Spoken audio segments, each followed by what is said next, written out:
just eating vital fruit and vegetables constantly, it does give you, it connects you to the energy force that we're all made up of, and I think that's the most inspiring thing for me.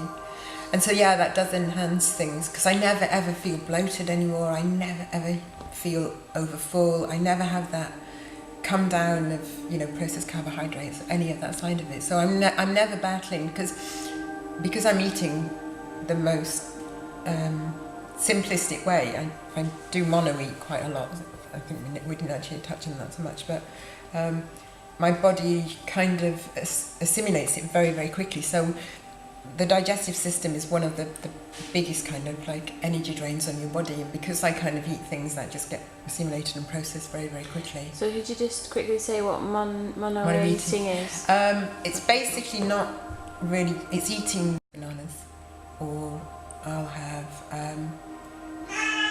5 or 6 apples or a big pack of strawberries, or you know, it's generally just eating. I do have mixed salads, so I don't mono eat with my salads, but when it comes to fruit, I'll have maybe 2 mangoes or things like that. So I just tend to eat kind of quite simplistically, and the food is all of one type of food, with not mixing it up. I mean, because this was really, really interesting when I've been to the raw evenings, because I never do gourmet raw, so for me it's quite fascinating.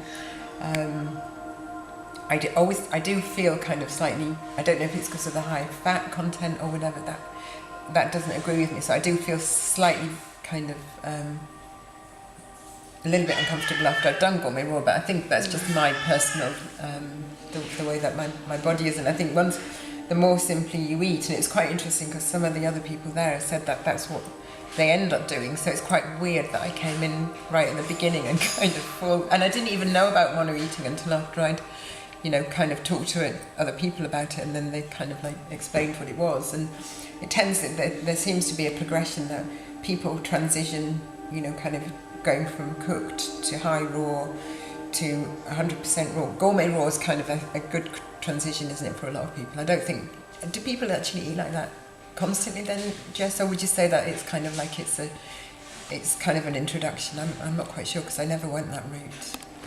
I would say it really depends, but usually people eat more fancy combinations when they're transitioning, because they crave things that are more like cooked food. Yeah, because there's kind of like a lot of you know, pseudo things, aren't there, like pseudo pizzas and pseudo pasta, and I did actually do that kind of thing in the beginning, you know, kind of did courgette pasta and things like that, and it's quite interesting. It is really, and it's fascinating for me. It's fascinating for the cooked foodies, because I think it's a great kind of it's a great way to get them interested in it. I think it's fantastic. Yeah. I'm intrigued. Most people find it like a revelation. Yeah, they're like, yeah, this is like raw? this, yeah, well, your cakes, it's so amazing. Your cakes are phenomenal. And Kylie's especially desserts. ice creams are just, you know, I've never tasted them, but, you know, they just look, to think that there's no dairy in those, it's like, yeah, so I mean, that mono eating basically is just eating one kind of fruit or vegetable. I mean, I used to mono eat. In the beginning, I'd eat broccoli, and I still do quite like it, and cauliflower and carrots and things like that. You know, just mono eat the food, and it feels better. My body's not fighting to digest different things at different times, and I've always had to. Before I went, that's why I went vegetarian. It wasn't because of a conscious thing, although I am much more involved in that side of it. But it was a way for me to find that the most comfortable way for my body to function. And it's really funny, because there was a blog by a guy called Sai. He's really, really interesting, and I love his blog, and he talked about raw food last year, and I was like, oh my gosh, and I wrote on his, you know, a response to one of his blog posts and said, you know, really, really amazing that you can do that, but that just would not be anything that I could ever consider doing. It's just not in my mindset. And then progressively, it's really interesting, and I don't know if I planted that seed, got planted there, and this is a combination of that actual ultimate seed, and like a year later I'm like, shoot. And then I wrote back to him and said, you know, I posted on your blog about how impressed I was with you doing it, but never considered doing it, and now I'm here as a raw foodie at that time, but now a conscious eater. So it's quite, and they're amazing, like on there's Philip McCluskey, he's amazing, and Drummond, they're really, really good, advocates of those. And I just think this whole kind of like shift forward is the way that the world will eventually, because it's like I say, it's all about empowerment, and they're all kind of out there. It's the easiest thing that when I looked at it a year ago, I was like, ooh, that's a horrible thought, but now it was a really simple choice, and I don't think I'll ever go back to eating, well, I know for a fact I'll never go back to eating cooked food. I might occasionally eat things like cooked rice, or because that's the other thing, I'm never going to say that I'm in a place of denial. If I fancy something, then I'll eat it. Because I think, if you have an informed choice and decision, you know what you're doing. And an occasional bit of, I don't know, corn sausage at a friend's or whatever is not it's going to just become part of what I am, rather than, because a lot of the ones online now are trying out things like goat's cheese and corn-fed butter and all kinds of things like that. And I think, just do what's right for you. Don't be kind of hemmed in by thinking that, oh, now I'm a raw foodie or whatever, I can't ever. And if I do eat, anything that's outside of that, I've fallen off the wagon, and it's all kind of, it's not about that, it's about doing the best for your body. And if you occasionally fancy something else, then go with it. I don't see that you have to stick with one little kind of like pocket of society. So, and so from that side of it, spiritually, I have progressed just from my raw food side, because you can't help but, because you're eating living foods, and it makes you connected to the world and to that energy source. So it enhances the whole thing. It all goes hand in hand. And I think ultimately anybody will naturally kind of like progress to eating a high raw food, non-animal based diet, because it's part of, we're not meant to eat other things. We're not, it's not what we're about, I don't think.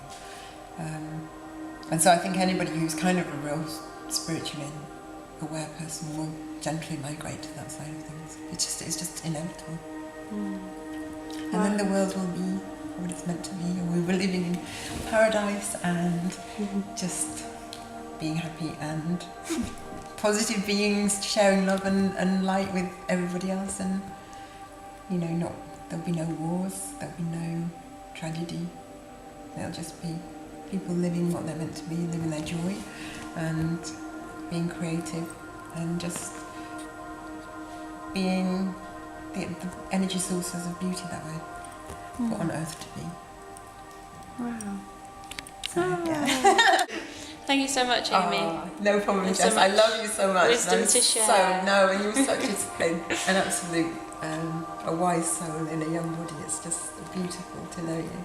Oh, I'm really, really grateful that connections, and it's all through you anyway, from the Give It To Me Raw forum. So yeah, we met on Give It To Me Raw, so thank you very much. Yeah, thank you, and everybody. And Philip for doing that. That's really, really good. And the community is a great community, and the people who are in it are just amazing people. So get on board, people get on board and become part of this new way of living. I think is the answer to everybody's question ultimately. And don't be confined. If you want to eat high fat raw, then do that. And if you want to eat high fruit raw, then do that. If you want to incorporate raw cheese and raw milk into it, do any of those. And if you can't go 100% raw, if you can only do 50%, it's still worthy. It's still kind of going to change your life, definitely. And so just increase the amount of raw that you have in your diet, and cut down the amount of dairy, or aim towards raw dairy, or aim ideally towards raw goat dairy rather than cow dairy. And I think that's the way that everybody will enhance how they are. Yeah. I agree.